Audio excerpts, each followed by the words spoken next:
Доброго дня, друзья! Сегодня пойдет речь об одном коллективе, который сложно назвать забытым, вследствие того, что один из ее участников получил славу в знаменитой группе AC/DC, тем самым выразил интерес к проекту, который был у него до вышеупомянутой группы. В общем, встречайте, группа Джорди.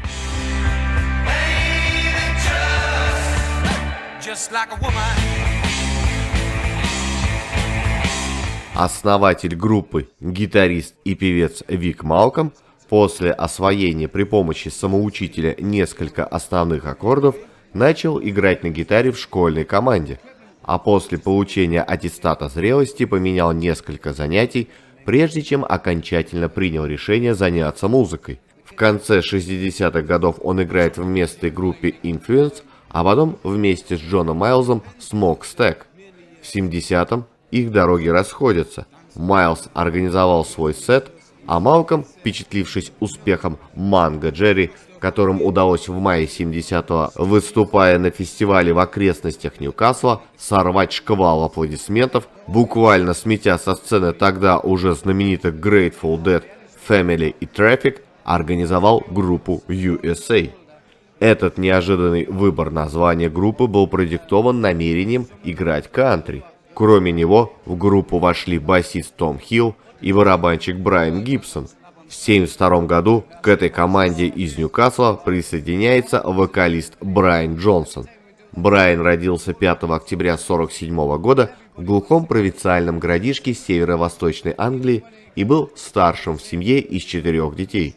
Отец Алан Джонсон был шотландских корней, одно время служил в британской армии, затем стал шахтером, а мать Эстер де Лука имела итальянское происхождение. Брайан с раннего детства проявил талант к пению, участвовал в приходском церковном хоре и культурных мероприятиях бойскаутов, но в подростковом возрасте, естественно, его потянуло на более тяжелую музыку. Ребята играют живой и мелодичный бит, а также хиты времен британского вторжения. Они обладали высоким по тем временам профессионализмом и были безотказны, а потому редко сидели без работы. Помимо нас, вспоминал позднее Малком, в округе было всего 3 или 4 группы, которые выступали достаточно регулярно.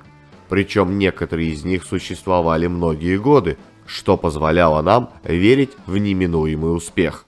Воодушевленные горячим приемом, который им оказала публика в северных графствах Британии, в марте 1972 года USA отправляются в Лондон. Удача им улыбнулась, и едва ли не в первый день они знакомятся с продюсерским дуэтом Элиса Элиаса и Роберта Данова, которые предложили им контракт со своей фирмой Red Bass Records Production. Группу переименовали в Джорди, так называют жителей северо-восточной Англии, а также их акцент. Чаще всего Джорди ассоциируется с рабочим классом, поскольку в тех краях, ближе к суровой Шотландии, высшие классы особо-то не селились, предпочитая Лондон и юг Англии. Ну а 3 месяца спустя они выпускают дебютный сингл, который останавливается на пороге топ-50, но тем не менее получает резонанс в прессе и популярность на радио, что и помогает продюсерам пристроить своих клиентов на EMI.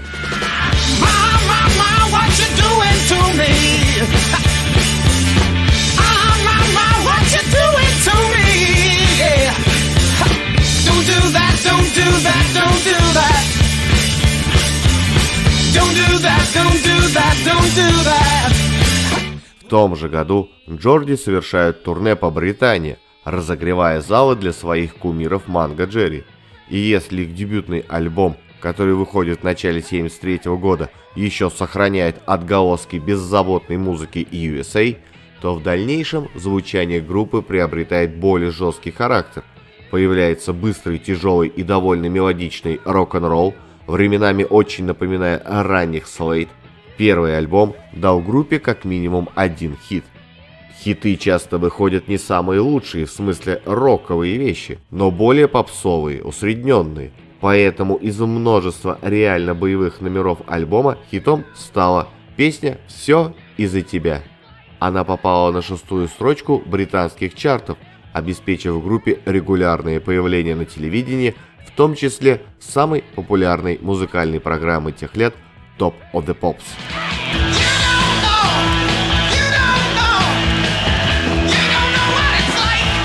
И наиболее интересной работой группы, в которой журнал Melody Maker отметил их невероятный драйв, а NME признает, что Малком пишет отличные песни, а Джонсон блистательно их исполняет. Фотографию для обложки делал Мик Рок, известный британский фотограф, создавший, как сейчас говорят, канонические фотопортреты многих рок-звезд. Взгляните на обложку альбома группы Queen. Ее тоже делал Мик Рок в том же 1974 году. Стиль узнаваем, хотя, если честно, известный битловский фотограф Роберт Фриман делал нечто подобное еще в 1963 году на обложке With the Beatles. Внутренние фотографии, общий дизайн конверта, стилистику и грим для фотосессий делала жена Мика Шейла Рок. Не менее известный фотограф в мире рока, только она специализировалась не по суперзвездам, а по панкам и альтернативщикам. Сам альбом представлял из себя тяжелый ритм-блюз и оказался куда интереснее своего предшественника. Но самым главным хитом этой программы стала хард-роковая обработка песни «Дом восходящего солнца», которую в свое время исполнила еще группа Animals. Немного позже, изданная синглом, она также очутилась в британском топ-20. Джорди неустанно колесили по Англии и материковой Европе, эксплуатируя свой успех. Как ни странно, это было последнее попадание группы в списки популярности Британии и Западной Европы.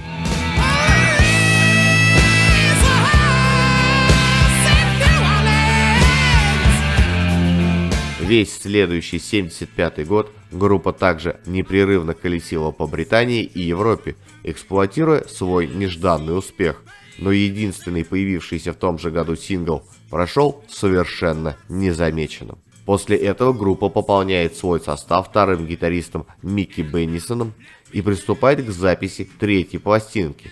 Релиз, вышедший в 1976 году, вызвал весьма неоднозначную реакцию критиков.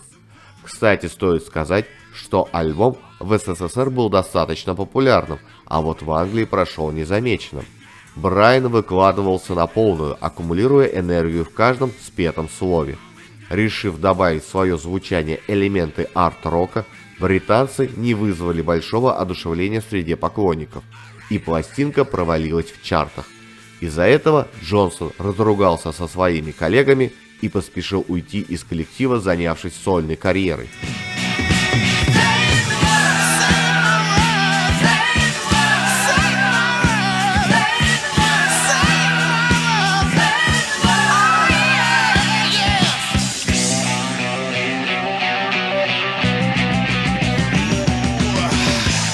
Летом 1976 года Джонсон уходит из Джорди и подписывает персональный контракт с MCA. Набрав новых партнеров, он выпускает в том же году альбом, который включал переработки старых хитов группы. Успеха этот альбом не получил. Под Новый год выходит второй и последний сольный альбом Джонсона «Strange Man», но и он был встречен слушателями без особого энтузиазма. Джонсон возвращается в Ньюкасл, где, выбросив из головы мысли о музыке, устраивается работать техником на автозаправочной станции. Но на его счастье о нем знали AC/DC. Когда AC/DC искали замену Бону Скотту, неизвестная женщина позвонила Брайану Джонсону и предложила пройти прослушивание на роль вокалиста в Лондоне.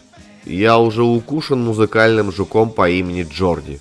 3 года в группе, и я ушел без единого пенни в кармане. Больше я таким заниматься не буду. Группа хорошая, но мне 32 года. Это будет пустая трата времени». Вот что ответил на предложение Брайан Джонсон. Но вскоре после этого он получил предложение спеть в рекламе пылесосов Hoover, записываться предстояло в Лондоне, и Брайан решил заодно заглянуть и на прослушивание к AC/DC. Что произошло далее в судьбе Джонсона, мы все прекрасно знаем.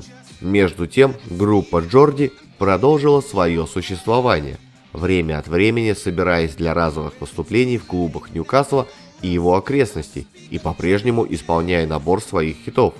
Осенью 1976 года на непродолжительное время в группе участвуют бывший вокалист и басист местной джаз-рок группы Last Exit Гордон Самнер, который позднее добился известности как Стинг в составе группы Police. После его ухода стать к микрофону пришлось Малкому, а ряды Джорди усиливает второй гитарист Энди Тейлор. Но падение интереса к року и приход новой волны лишает их последних заработков. В 1978 году вышла пластинка No Good Woman, в который вошел как материал периода Джонсона, так и новые записи.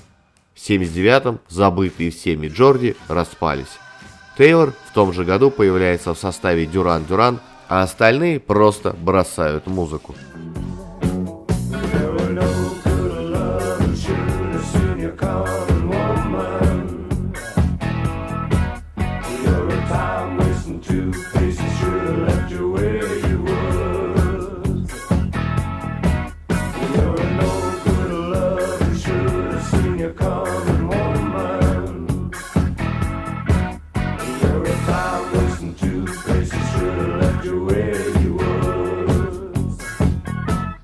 После чего в истории коллектива можно было бы поставить точку, но новый всплеск интереса к музыке группы возник в 1981 году, после первых же успехов Джонсона в составе AC/DC. Red Bass выбрасывают на рынок компиляцию, и его популярность побуждает Малкома, Хилла и Гибсона в конце 1982-го возродить группу Джорди. Двумя новыми членами группы становятся вокалист Роб Тербл и гитарист Дэвид Стивенсон. Но изданный ими в 1983 году альбом с их новым материалом провалился, и Джорди распадаются вторично.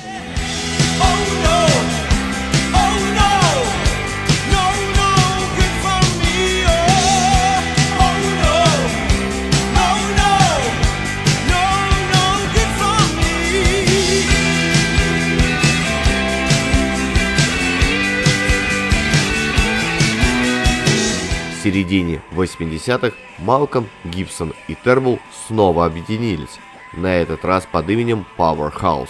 Но и эта попытка имела чисто символический успех.